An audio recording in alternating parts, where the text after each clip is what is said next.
چھوٹے بھیا کے لیے روتے ملتے ہیں کہ جی 500 روپے تو میں نے جماعت میں لگانے تھے، 2000 روپے لے کر آئے تھے، 1500 روپے چوری ہو گئے۔ کیوں ہو گئے؟ کیونکہ 1500 روپے چوری اس لیے ہو گئے کہ اس کام کے لیے یہ لایا ہی نہیں تھا جس کام کے لیے نکلا ہے تو، جس کام کے لیے جو لایا تھا اس کام میں چلے گئے۔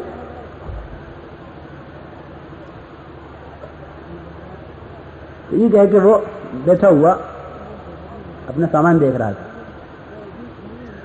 میں نے اس سے کہا، میں نے کہا اس وقت یہ اس مسجد کے عمل سے اس سامان مشغول کیا ہوا ہے کہ اچھا جی میں بند کر دیتا ہوں۔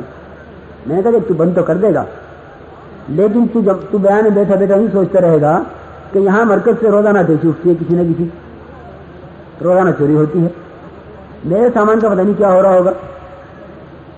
اس کو لے کے مسجد میں بیان میں بیٹھوں تو دائیں بائیں والے تو پھر دیکھ کے اور چور پیدا ہوں گے کہ بھئی یہ جو بغل میں دبا کے بیٹھ رہا ہے کسی کو کوئی بات ضرور ہے، سامان ضرور ہے اس کے پاس، تو اس سے تو اور چور پیدا ہوں گے۔ اب میں کیا کروں؟ میں نے اس سے کہا، میں نے کہا تم یہ سامان یہاں چھوڑ کے جاؤ گے تو وہاں بیٹھے بیٹھے سوچو گے کہ میرے سامان کا کیا ہو رہا ہوگا۔ تو بہرحال عام طور سے جماعتیں ہماری چلتے چلتے کہیں نہ کہیں سے امیر صاحب سے آنکھ بچا کے کام کر لیتی ہیں کہ چلو یہ کر لو۔ امیر صاحب سے پوچھ لیا، امیر صاحب پیشاب کر آؤ۔ اب خدا جانے پیشاب بازار میں ہوگا یا کہاں ہوگا، ہنسی کی بات نہیں میرے دوستوں، پابند ہونے کی بات ہے، پابند ہونے کی۔ بولے یہ کہاں کرے گا پیشاب؟ تو آج یہ کر رہا تھا کہ معاذ بن جبل رضی اللہ تعالیٰ عنہ کو بھیجا تقاضے پر، جب واپسی کا دن ہوا تو بیوی دروازے پر کھڑی ہوئی تھی انتظار میں کہ اب واپس آئیں گے۔ بیوی نے کہا کہ خالی ہاتھ چلے آ رہے ہو، وہ تحفے، وہ تحائف، وہ ہدایا، وہ گفٹ جو لے کر آتے ہیں باہر سے آنے والے کہاں ہیں؟ وہ جیسے خالی ہاتھ گئے تھے ایسے خالی ہاتھ چلے آئے، ہمارے لیے بھی تو کچھ لے کر آتے۔ حضرت معاذ بن جبل رضی اللہ تعالیٰ نے فرمایا کہ میں ضرور تیرے لیے لے کر آتا کچھ، لیکن امیر المؤمنین عمر بن الخطاب رضی اللہ تعالیٰ عنہ نے مجھ پر ایک نگراں مسلط کر دیا تھا۔ مجھ پر کیا کر دیا تھا بھائی؟ نگرانی کرنے والا مجھ سے مسلط کر دیا تھا۔ میں اس کی نگرانی کی وجہ سے تیرے لیے کچھ مجھے موقع نہیں ملا لینے کا، کوئی موقع ایک منٹ کا ایسا نہیں ملا جس میں آنکھ چھپا کے اسے اور تیرے لیے چیز لینے کا۔ کہا کہ اچھا نگراں لگایا تمہارے اوپر، کیا امیر المؤمنین نے تمہیں خائن سمجھا ہے؟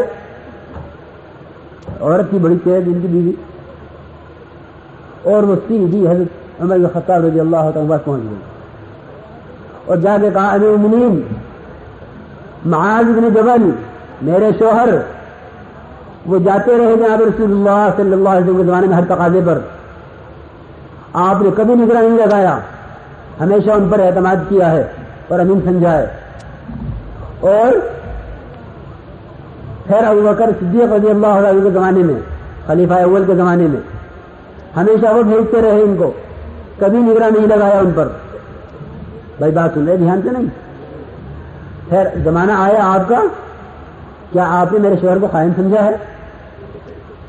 آپ نے میرے شوہر کو خائن سمجھا ہے کہ آپ نے اس کو نگراں لگا دیا؟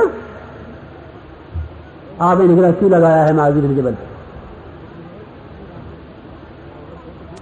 حضرت عمر رضی اللہ تعالیٰ نے فرمایا کہ بیوی ہم نے تو ان پہ کوئی نگراں نہیں لگایا، ہم نے تو ان کو تنہا بھیجا ہے، ہم نے تو ان کو تنہا بھیجا ہے، ہم نے ان کو کوئی نگراں مسلط نہیں کیا۔ چنانچہ بیوی واپس آ گئی۔ جب معاذ بن جبل رضی اللہ تعالیٰ عنہ پہنچے حضرت امیر المؤمنین کی خدمت میں تو یہ فرمایا حضرت عمر رضی اللہ تعالیٰ نے ملتے ہی کہ معاذ کیا قصہ ہے؟ تمہاری بیوی میرے پاس بھی آئی اور تمہاری بیوی نے سارے علاقے میں ہنگامہ کیا ہوا ہے، اس لیے کہ پہلے تو یہ عورتوں کی عادت ہوتی ہے کہ جب ان عورتوں کے شوہر کچھ غلط کر بیٹھتے ہیں تو پہلے تو یہ عورتیں آپس میں ملتی ہیں ایک دوسرے سے، کہ دیکھو ہمارے ساتھ یہ کر دیا، ہمارے ساتھ یہ کر دیا. پہلے تو عورتوں سے ملتی ہیں، وہ اس کے گھر، اس کے گھر، اس کے گھر. یعنی یہ روایت کے الفاظ ہیں کہ پہلے وہ سب گھروں میں پھری، سب سے اس نے کہا، اور پھر پہنچ گئے حضرت عمر رضی اللہ تعالیٰ کے پاس، اور جا کے یہ کہا جو کچھ کہا. بہت غصہ ہوئی. حضرت عمر رضی اللہ تعالیٰ نے پوچھا معاذ ابن جبل رضی اللہ تعالیٰ عنہ سے کہ معاذ کون نگراں تم پر ہم نے لگایا ہے؟ کہ امیر المومنین جب میری بیوی نے مجھ سے یہ کہا کہ میرے لیے کچھ نہیں لائے تو میں تو اس پر اپنے پر نگراں اللہ تعالیٰ کو مراد لے رہا تھا. کس کو مراد لے رہا تھا بھائی؟ اللہ تعالیٰ کو، کہ اللہ مجھ سے نگراں ہے. اس وجہ سے مجھے پورے سفر میں کوئی منٹ ایسا نہیں ملا کہ بھائی کوئی لمحہ ایسا ہو سکتا ہے جس میں کوئی انسان خدا کی نگرانی سے خارج ہو،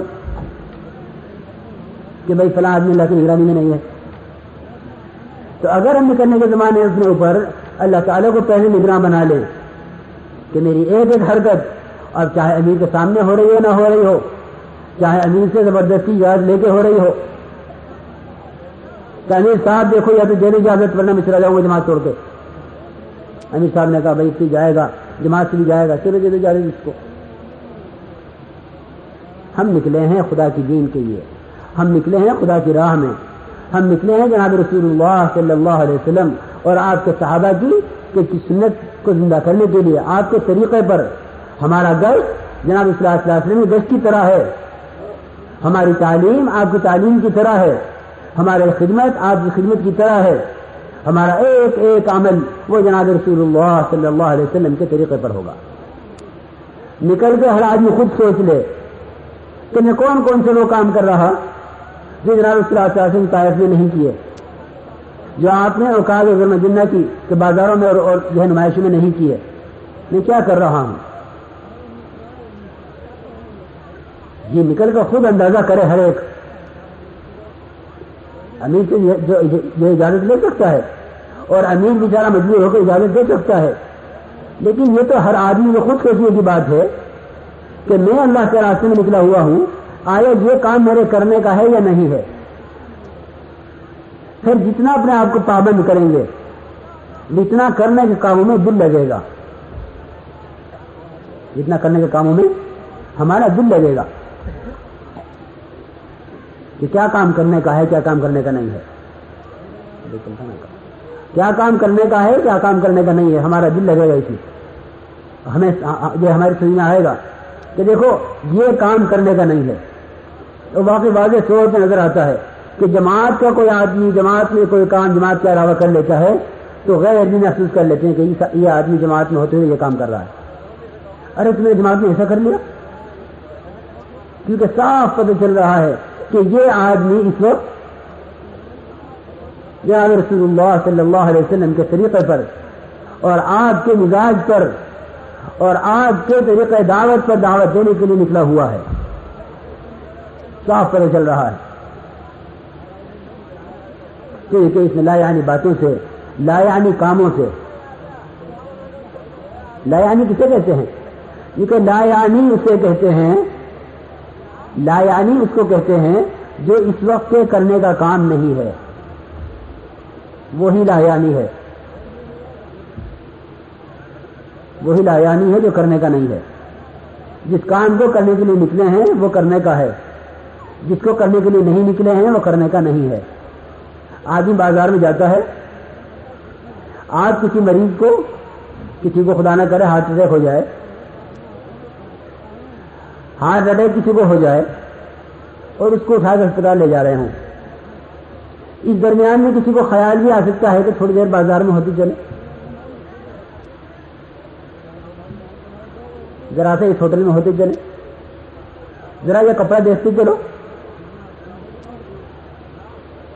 ذرا اس دکان میں جھانکتے چلو، ذرا یہ پارک آ گیا اس میں ٹہلتے چلو تھوڑی دیر. ایک آدمی کی جان بنی ہوئی ہے، اماں کا، ابا کا، بھائی کا، چچا کا، خالو کا، تائے کا، جتنے بھی گھر میں ہیں سب کے رخ اسپتال کی طرف. جلدی دوڑو، کیا ہوا؟ کہ فلاں صاحب کا اٹیک ہو گیا. ہم سب مریض ہیں، اور جسم کا مرض وہ تو موت تک چلے گا، موت کے بعد ہر ڈاکٹر چھوڑ کر جو ہے الگ ہو جائے گا. لیکن جو روحانی امراض ہیں، یہ روحانی امراض ہمیشہ ہمیش کے لیے ہیں، یاد رکھو. جسمانی امراض وقتی ہیں، روحانی امراض دائمی ہیں. روحانی امراض دائمی ہیں. یہ حسد، یہ کینہ، یہ بغض و عداوت، یہ مال کی محبت، یہ نماز نہ پڑھنا، یہ روزہ نہ رکھنا، یہ اعمال صالحہ نہ کرنا، یہ غبن اور یہ خیانت، یہ جتنے امراض ہیں یہ امراض دائمی ہیں. یعنی جس طرح یہ امراض دنیا میں ہمیں تکلیف نہیں پہنچا رہے لیکن آخرت میں ہمیشہ کے لیے تکلیفیں پہنچائیں گے. تو کیا ممکن ہے یہ کہ بھائی کسی آدمی کو لے جا رہے ہیں ہسپتال اور آدمی کسی اور کام میں لگ جائے؟ ہم نے کہا ہر ایک بیمار ہے، ہر ایک اپنی اصلاح کے لیے، ہر ایک اپنے آپ کو اعمال کے اعتبار سے صحت مند کرنے کے لیے، ہر ایک اپنے اندر کو ٹھیک کرنے کے لیے نکلا ہوا ہے. اس میں کسی کو خیال نہ آئے کسی لایانی کام کا. اور لایانی کب ہوتی ہے؟ کیونکہ جب آدمی کو فرصت مل جاتی ہے کرنے کے کاموں سے. اپنے آپ کو مشغول رکھنا مستقل عمل ہے. اب گشت میں، اب تعلیم میں، اب ذکر میں، اب تلاوت میں، اب افرادی دعوت میں مستقل اپنے آپ کو مشغول رکھنا ہے، تاکہ مستقل مشغول رکھنے سے مستقل لا یعنی کاموں سے، لا یعنی باتوں سے جو ہے محفوظ رہے. پھر لا یعنی بات ہی نہیں، صرف نگاہ لا یعنی کام کر سکتی ہے، کان لا یعنی کام کر سکتے ہیں، ہاتھ لا یعنی کام کر سکتے ہیں. زبان کی لا یعنی کیا ہے؟ کہ وہ بولے گی یہاں بولنے کا جو یہاں بولنا نہیں ہے. ہم نکلے ہیں ایمان بنانے کے لیے، ایمان کے خلاف کوئی جملہ زبان سے نہ نکلے، ایمان کے خلاف کوئی جملہ زبان سے نہ نکلے. کہ وہ جملہ جو ایمان میں ضعف لائے گا، وہ جملہ اپنے مقام پر رہتے ہوئے ایمان میں اتنا ضعف نہ لاتا جتنا یہ ایمان کی محنت کے لیے نکلنے کے بعد ایمان میں ضعف لائے گا.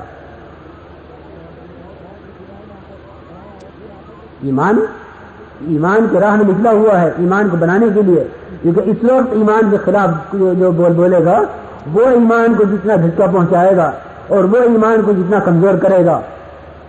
جس طرح کہ اس وقت خدا کے راہ میں نکل کر اس وقت کا ذکر، اس وقت کی تلاوت، اس وقت کی تسبیحات، اس وقت کا گشت، اس وقت کی تعلیم، یہ ایک ایک عمل، اور بقوما عیسیٰ رحمۃ اللہ علیہ کے کہ یہ ایک ایک عمل اعمال اس طرح کروائے گا، اعمال اس طرح کروائے گا جس طرح برسات میں سبزہ اگتا ہے. یہ کیا ہو رہا ہے کہ بارش ہے، موسم ہے، اس طرح یہ اعمال کا موسم ہوگا. کیونکہ اس وقت نکلنے کے زمانے میں تاجر کے ساتھ تجارت نہیں، کاشتکار کے ساتھ اس کی زراعت نہیں، اس کی کاشتکاری نہیں، ملازمت چھوڑ کر ہر آدمی چیزوں کے نقشے سے اعمال کی فضا میں آیا ہوا ہے. ہر آدمی چیزوں کے نقشے سے نکل کر اعمال کی فضا میں آیا ہوا ہے. اس لیے ہر ایک آدمی اپنے آپ کو پابند بنا کر چلائے گا. تو نکلنے کے زمانے میں یہ چند کام اہمیت سے کرنے کے ہیں. گشت ہو رہے ہوں، تعلیم ہو رہی ہو، تصویر و تلاوت ہو رہی ہو، انفرادی اجتماعی ملاقاتیں دعوت دی جا رہی ہو. ہم یہاں سے نکلنے کے بعد سے وَمَن يَخْرُجْ مِن بَيْتِهِ مُهَاجِرًا إِلَى اللَّهِ وَرَسُولِهِ ثُمَّ يُدْرِكْهُ الْمَوْتُ فَقَدْ وَقَعَ أَجْرُهُ عَلَى اللَّهِ. لیکن جو آدمی نکل لیا گھر سے اللہ کے اور اللہ کے رسول کی طرف ہجرت کر کے، کیونکہ اس پر اجر ملنا شروع ہو گیا. کہ نہیں جی دیکھو میرے دوستو، وقت تو جب سے لگائیں گے جب جماعت وہاں پہنچ جائے گی جہاں کا رخ بنا ہے. لیکن جب سے گھر سے نکل چکے ہیں اس وقت سے لے کر گھر پہنچنے تک ہمیں درمیان میں کوئی کام ایسا نہیں کرنا ہے. یہ نہیں کہ جب جماعت میں پہنچ جائیں گے وہاں جماعت شروع ہوگی، نہیں. جب سے جماعت میں نکل چکے ہیں، گھر سے نکل چکے ہیں، اللہ تعالیٰ قرآن پاک میں یہ نہیں فرما رہی کہ اسٹیشن پہنچ جاؤ گے یا جہاں کا رخ بنا ہے وہاں کے اسٹیشن میں جا کے اتر جاؤ گے تب جماعت میں شمار کیے جاؤ گے. نہیں، من یخرج من بیتہ ہی سے بات شروع ہو رہی ہے. جو اپنے گھر سے نکل گیا اس کے لیے اجر شروع ہو گیا. ہم جس علاقے میں جائیں گے اس علاقے میں مختلف قسم کے لوگ ہوں گے. وہاں علماء بھی ہوں گے، وہاں صلحاء بھی ہوں گے، وہاں بڑے بڑے تاجر بھی ہوں گے، وہاں بڑے بڑے زمیندار بھی ہوں گے، جنہیں ہم بڑا بڑا کہتے ہیں. سب سے پہلی بات تو بنیادی میرا عزیز دوستو یہ ہے، ہم دنیا کے کسی کو